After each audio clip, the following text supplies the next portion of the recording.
日本水上町甲台南市伫2013年的地價為友誼城市。頂個月4號，台南市議長柯立莉甲副市長趙慶輝嘛應邀出席因20周年紀念活動，受到熱烈歡迎。一個月後，日本水上町議長小林洋甲町長阿部賢一20號嘛率團來到台南市會。在雙方大家長的見證，正式簽署友好交流協定，除了建立兩地合作新的起點，更是久久長長的友誼。台南市議會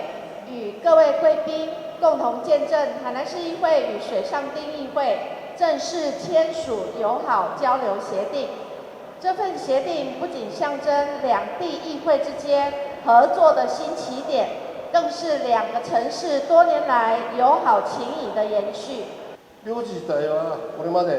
我們兩個城市之間到目前為止進行了各式各樣的交流，也孕育了彼此的友情。雖然每一次的交流活動都不是一個大型的活動或一個大型的成果，但是透過每一次的相遇以及對彼此的協助跟思念，我們孕育了彼此到目前為止可以訂立這樣子友好關係的一個基礎。我再一次深刻的如此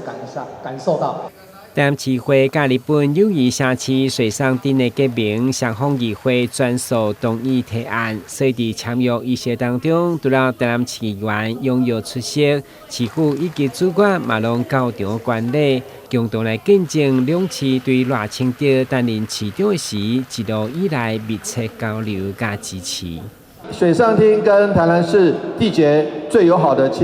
這個親近的關係，是從賴清德總統擔任市長的時候開始，到我們現在能夠更加深入，從市政府一直到議會，能夠有更深入的交往，開啟兩個城市的全面交往，內心感到非常的欣慰以及